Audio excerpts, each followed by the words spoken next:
অনেকে আমরা বলি যে আসলে এই যে নতুন মিটার নিতে হলে মিটার কিনে নিতে হয়, আসলে কি মিটার কি ক্রয় করতে হয়? না না না না, মিটার অফিস ফি দিবে, আপনি শুধু জামানত দিবেন। তো আপনারা অনেকেই প্রশ্ন করেন যে নতুন সংযোগ নিতে কত টাকা লাগে বা কি কি কাগজপত্র লাগে বা প্রসেসিংটা কি, আপনারা আসলে অনেকেই জানেন না। এখন এই এই ভাইয়ের কাছ থেকে আমরা জানবো যে আসলে প্রসেসটা কি, কিভাবে আবেদন করতে হয় বা কিভাবে মিটার পাবেন বা আবেদন করার পরে কি প্রসেসগুলো আছে, মানে এগুলা ওই ভাইয়ের কাছ থেকে জানবো। ভাই বলবে, যেহেতু উনি একজন বিদ্যুৎ কর্মী এবং বিদ্যুৎ অফিসের সাথে অপ্রত্যক্ষভাবে জড়িত, তাই ওনার কাছ থেকে আমি জানবো যে আসলে কি কি কাগজপত্র লাগে এই একটা নতুন মিটার সংযোগ নিতে। ভাই, আপনি তো একজন বিদ্যুৎ অফিসের লোক, নিজস্ব লোক এবং বিদ্যুৎ অফিসে চাকরি করেন। এখন আপনি বলবেন যে আমার যে অডিয়েন্স আছে, অডিয়েন্সের জন্য বলবেন যে আসলে ওরা তো বিদ্যুতের মিটার নিতে চায়, এখন মিটার নিতে হলে কি কি কাগজপত্র লাগে, একটা আবাসিক মিটার নিতে হলে কি কি কাগজপত্র লাগবে? কাগজপত্র আসলে তেমন কিছু না, জমি দলিলের পর্চা অথবা দলিলের ফটোকপি, আপনার 1 কপি ছবি, ভোটার আইডি কার্ড, আর প্রবাসী হলে পাসপোর্ট, এইগুলা নিয়ে একটা অনলাইনে আবেদন করবেন। আমি একটা মিটারে অনলাইনে যারা আবেদন করে আর কি, ওদের কাছে গেলে ওরা বাকিটা করে দিবে। করে দিলে ওই ফর্মটা সহ, মানে যে যে অফিসের আওতায় ওই অফিসে এনে জমা দিয়ে যাবেন।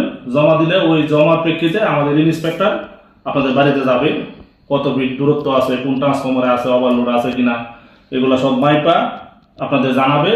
তারপরে জানানোর পরে আপনি ওয়ারিং করবেন, ওয়ারিং রিপোর্ট সহ আবার জমা দিবেন। আবার ওইখানে মনে হয় ওই আপনার জামানত মানে কিছু জমা দিতে হয়, এটা হলো আপনার ডিমান্ডের উপর ভিত্তি করে, মানে লুড, মানে কত কিলো লুড লুবেন, লুডের উপর ভিত্তি করে অফিস আপনাকে বলবে কত টাকা জমা দিতে হবে।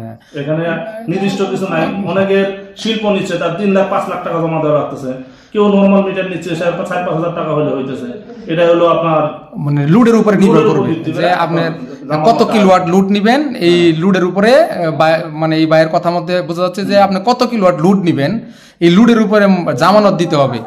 এখন অনেকে আমরা বলি যে আসলে এই যে নতুন মিটার নিতে হলে মিটার কিনে নিতে হয়, আসলে কি মিটার কি ক্রয় করতে হয়? না না না না, মিটার অফিস ফি দিবে, আপনি শুধু জামানত দিবেন যে আমি যে মিটার নিচ্ছি এটা জামানত। এই মিটারটার যে মূল্য আছে এটা অফিস সম্পূর্ণ বহন করতেছে, ও মিটার এবং সার্ভিস তার দুটোই অফিস ফি দিচ্ছে, আপনি শুধু কিছু জামানত দিচ্ছেন। ওই ফি এর প্রেক্ষিতে এই ফি নিচ্ছে। এখন এটা যদি নষ্ট হয়, আপনার কারণে যদি নষ্ট হয়, তখন আপনার মূল্য দিতে হবে। আর যদি প্রাকৃতিক কারণে নষ্ট হয়, সেক্ষেত্রে আপনার মূল্য দিতে হবে না, সেটা অফিস পরিশোধ করবে। কিন্তু আসলে মিটার বিক্রি হয় না, মূলত এটা বিক্রি জিনিস না, এটা সম্পূর্ণ ফ্রি পাবেন। আচ্ছা, একটা গ্রাহক ধরেন আবেদন করলো, আবেদন করার পরে মানে কত ফিট দূরত্ব পর্যন্ত পাবি, মানে মেইন যে খুঁটি থেকে কতটুক দূরত্ব পর্যন্ত সংযোগটা পাবি, এটা অনেকে প্রশ্ন করেন। 130 ফিট। 130 ফিট, তার মানে আপনার খুঁটি হতে মিটার পর্যন্ত 130 ফিট পর্যন্ত আপনি পাবে। এর বেশি হলে খুঁটি নিতে হবে, 1 ইঞ্চি বেশি হলে পাবে। তারপরে সরকারি আইনের মধ্যে নাই, আইনের বহির্ভূত, ওটা করা যাবে না। 130.1 ফিট হলে আপনি পাবেন না, 130 ফিটই বাধ্যতামূলক। মানে এর মধ্যে আপনি 5 ফিট, 10 ফিট, 15 ফিট, 20 ফিট হইতে পারে, সমস্যা নাই, কিন্তু 130-এর বাইরে কোনোভাবে যাওয়া যাবে না। আপনারা তাইলে বুঝতে পারলেন যে একটা মিটার নিতে হলে সাধারণত কি কি কাগজপত্র লাগে।